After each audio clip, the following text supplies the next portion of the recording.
Señores, retornamos por aquí. Miren, nosotros pudiéramos decir en el día de hoy que tenemos un lujo. Sentimos el placer de recibir un ser humano de esas personas que tienen conocimiento, pasan por las posiciones públicas, se dedican a una trayectoria de trabajo siempre apegado a lo que es el criterio y la buena costumbre. Digo esto porque hoy nosotros recibimos la visita del señor Julián Roa, quien es un catedrático, un municipalista de toda una vida, muchos años ligado a lo que a nivel municipal, pero no solamente eso, un catedrático y un conocedor a fondo de estos temas que tienen que ver con el Medio Oriente y también de política local. Es bueno conversar con él. Con él vamos a compartir en esta noche. Don Julián, bienvenido por aquí a este espacio. Muchas gracias, Robert. Bueno, yo espero que usted me deje grabar este programa para Sí. enseñárselo a mi esposa. Esa palabra suya tan hermosa. Así será, don Julián, se lo vamos a hacer llegar para que usted lo comparta, pero yo simplemente estoy repitiendo lo que he podido ver en su perfil, en lo que ha sido su vida a nivel pública, que es muy importante. Don Julián, voy a aprovechar de entrada porque sé de sus condiciones y su preparación que usted tiene en los temas del Medio Oriente. Conversado con algunos amigos y me han dicho de su capacidad, pero no solamente eso, sé que usted estudió, que usted se preparó en el Medio Oriente. A raíz de la situación que ocurre con Afganistán, es bueno retrotraer un poco, don Julián, y saber qué ha llevado a todo esto, porque hoy en día solamente estamos viendo el conflicto que en estos momentos, pero esto se ha originado a través del tiempo, como usted bien sabe. Si pudiéramos iniciar por ahí, don Julián, ¿qué le parece? Bueno, es un inicio largo, debo confesarle. Sí. La crisis afgana comienza con los acuerdos de París de la Primera Guerra Mundial. Sí. Y con los acuerdos de Yalta y de Potsdam de la Segunda Guerra Mundial, sobre todo con los segundos acuerdos de cuando Occidente se divide el mundo prácticamente. Sí. Usted habla de Afganistán y toda esa región era una sola nación, o mejor dicho, era un mosaico de naciones. Pakistán, Afganistán, la India, era un solo bloque, sí, que en todo caso era colonia de Gran Bretaña, de Inglaterra. Sí. Por supuesto que con la revolución, la independencia de la India, hubo una división en la India. Los musulmanes no querían ser gobernados por los hindúes. Sí. Y entonces se produce esa división primero religiosa. Recuerde que los hindúes son hinduistas, sí, los indios son hinduistas, sí, y los pakistaníes y los afganos son musulmanes fundamentalmente. Sí. Y esa es otra historia.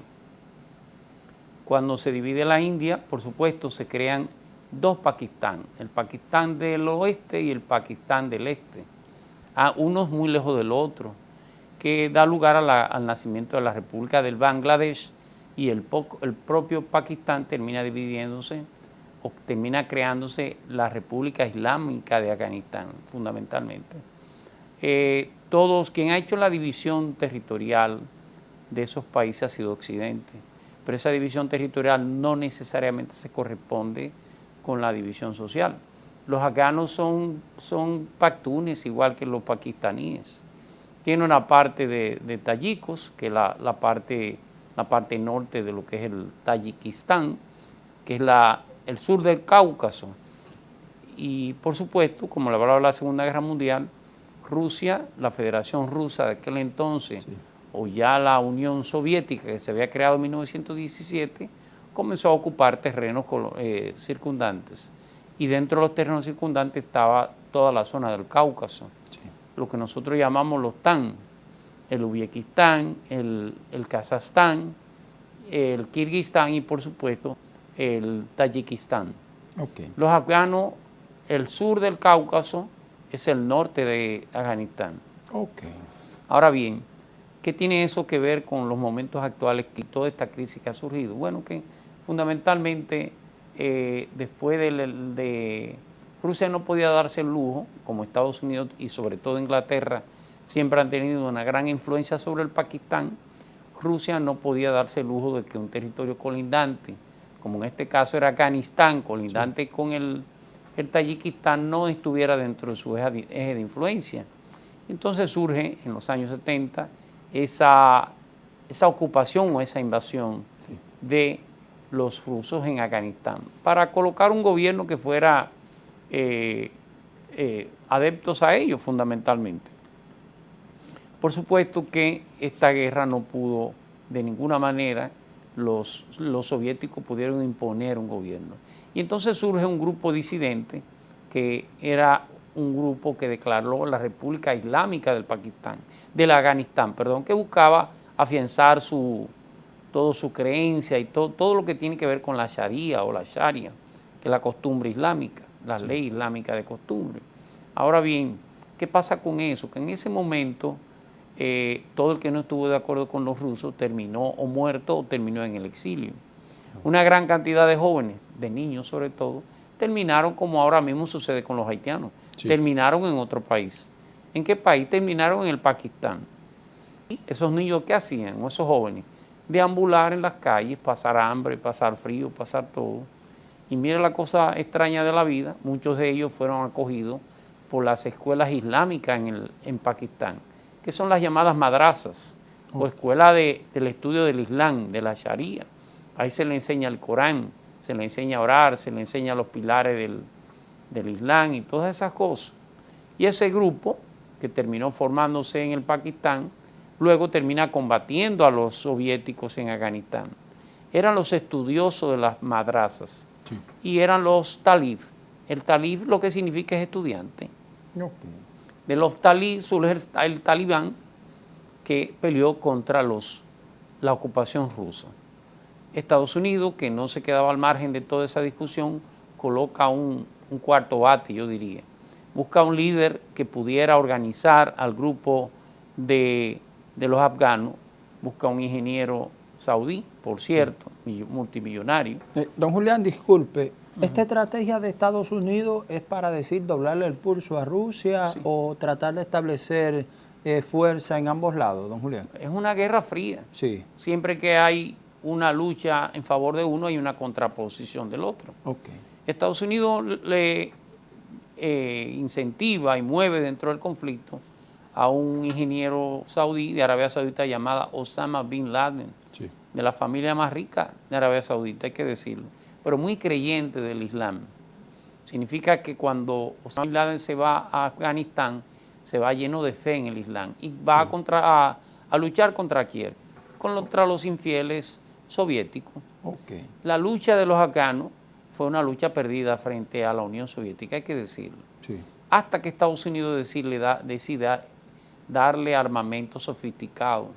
Los soviéticos tenían unos famosos helicópteros, famosos Mi-29, capaces de destruir pueblos enteros. Y Estados Unidos entonces le da a este joven un tipo de armamento, un tipo de lanzamisiles o lanzacohetes que es capaz de destruir estos helicópteros. Al fin y al cabo cambia el balance y los talibanes terminan derrotando y sacando del territorio afgano a los rusos, a los soviéticos de aquel entonces.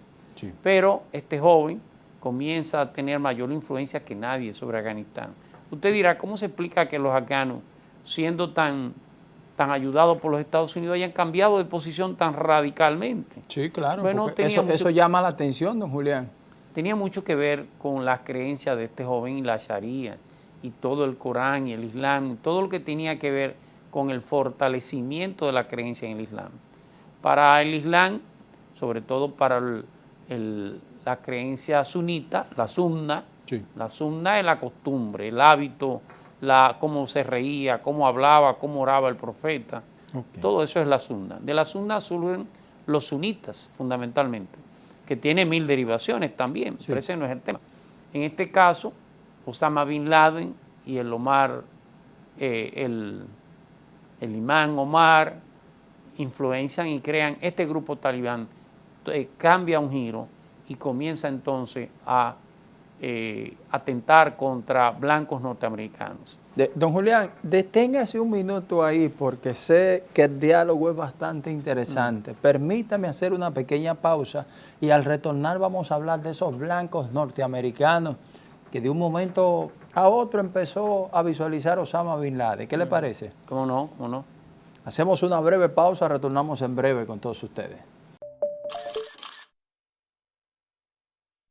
Señores, retornamos por aquí. Qué interesante conversación. Nosotros poder ver un recuento de todo lo que ha sido las etapas que ha tenido que pasar y llegar ya al momento cuando Osama Bin Laden se siente con mucha fuerza y entonces empieza a intentar enfrentar a los Estados Unidos. Don Julián, precisamente ahí nos detuvimos para hacer esta pausa. Si pudiéramos retomar para poder edificar, como bien usted lo está haciendo, a toda la audiencia de qué significa lo que se vive en estos momentos, específicamente en Afganistán. Mira, Continúe, don Julián. Le decía que Osama Bin Laden se constituye en un líder de ese movimiento. Sí. No es el único.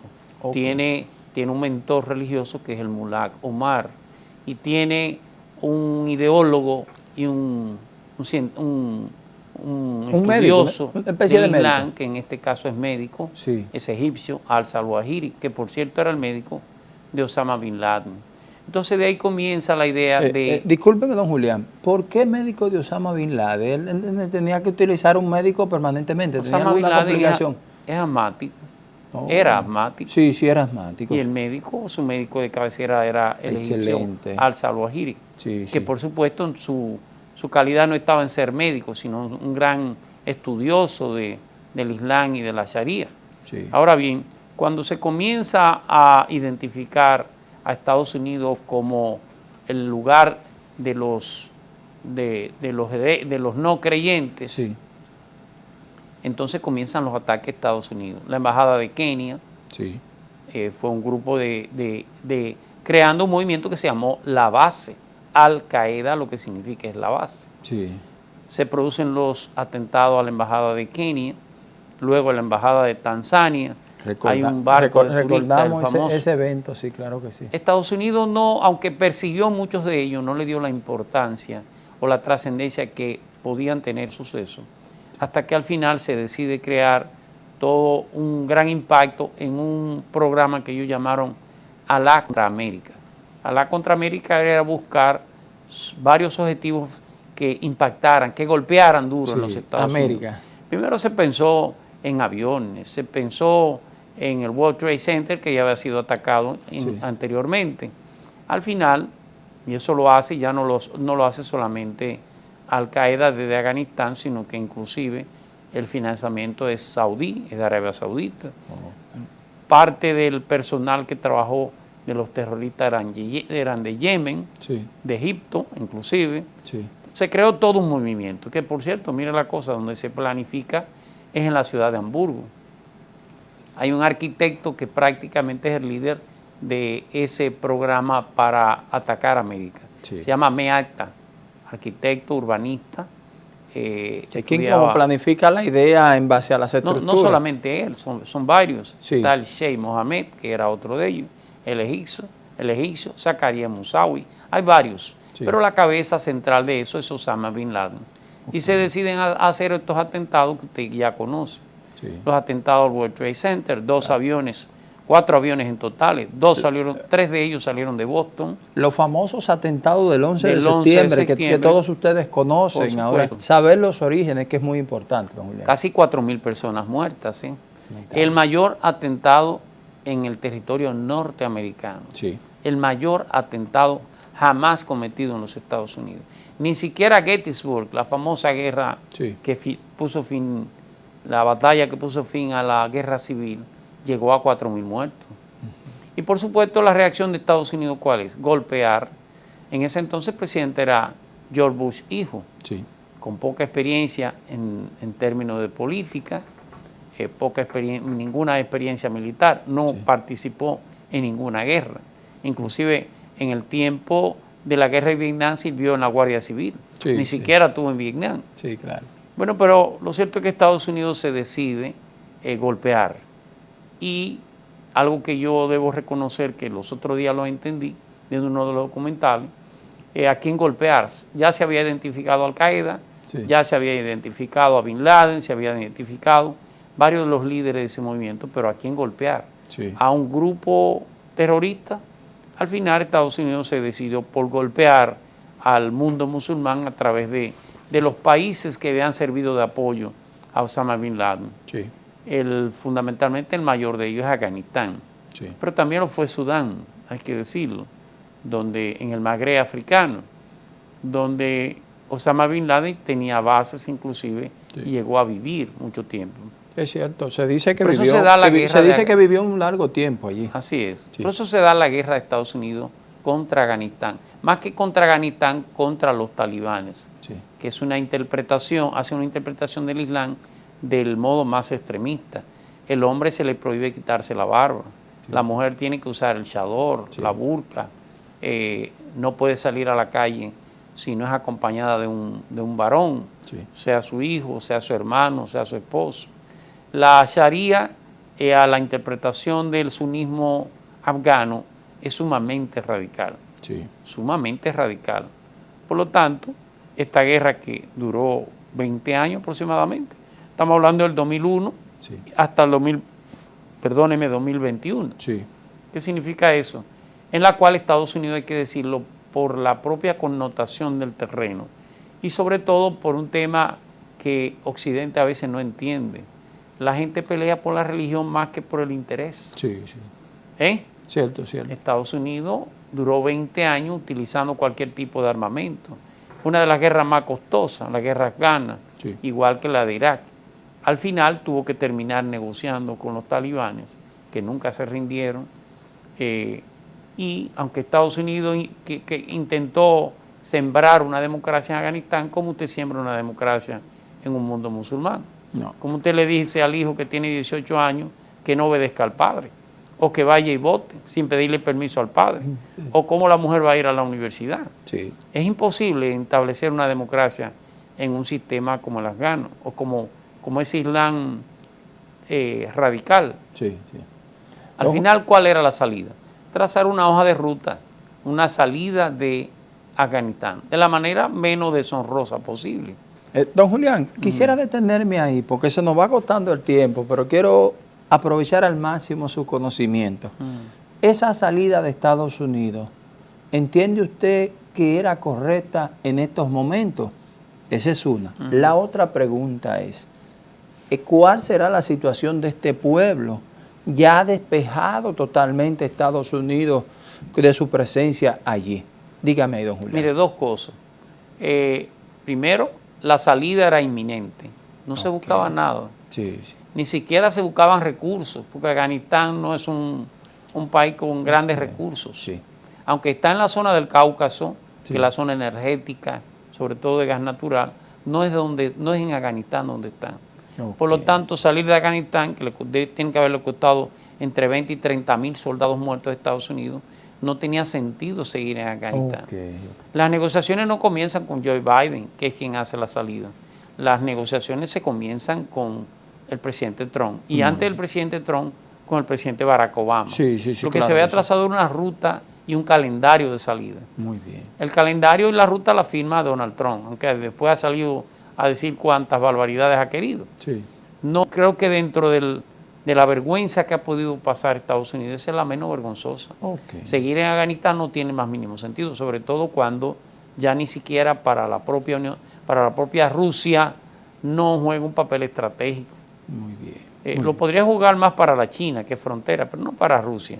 Y los posibles conflictos son comerciales, no de tipo militar. Muy El bien. futuro, ¿cómo va a impactar esto a Estados Unidos? Bueno, Afganistán está gobernada por los talibanes, Sí. que si son inteligentes, y parece que lo son, y han pactado no volver a inmiscuirse en ningún tipo de atentado contra Occidente. Muy bien. ¿Eso lo lograrán hacer? No lo sabemos. A veces la religión se impone Sí. al criterio político, pero creo que por un tiempo Afganistán no será el foco de intervención o el foco de crear movimientos políticos terroristas para exportarlo al exterior. Podrían aparecer células independientes, Sí. pero los propios afganos se encargarán de que eso no suceda, fundamentalmente. El conflicto más grande que surge después de Afganistán, que era un conflicto latente que no se veía, es el tema de Irán y Occidente. Sí. Y más que Irán y Occidente, Irán e Israel. Sí. Para la sociedad iraní, y hay que decirlo, aunque los iraníes son musulmanes, no son árabes, son persas. Es otra cultura inclusive. Pero inclusive no son sunitas, son chiitas. son seguidores del Shi Ali, como ellos le llamaban, Sí. como llaman, el sobrino del profeta. Ok. Son dos corrientes muy distintas una de la Sí. otra. Don Julián, perdóneme porque hay algo que sé que le inquieta a la población. Usted ha estado dando detalles de normas como por ejemplo que una mujer debe salir en compañía de un hombre, Así es. el tema de las universidades. ¿Cree usted que esto va a poder permanecer en este pueblo donde los cambios, las transformaciones que vive hoy en día la sociedad, vemos a veces en redes sociales, donde mujeres colocan videos donde se están quejando por la presión, por la tortura que reciben? Si pudiéramos contestar eso ahí de manera muy breve, don Julián, para... Mire, ¿no?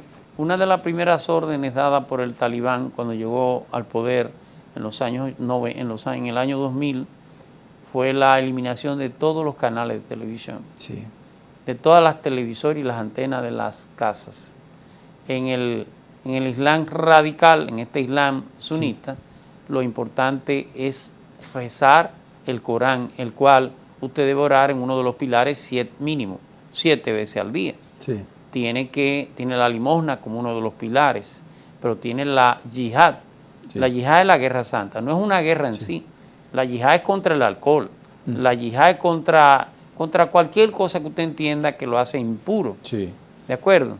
¿Qué va a pasar en Afganistán? Va a haber una batalla en ese sentido entre esa sociedad que ya ha conocido las universidades y que ha conocido otra cosa y este nuevo movimiento. Sí.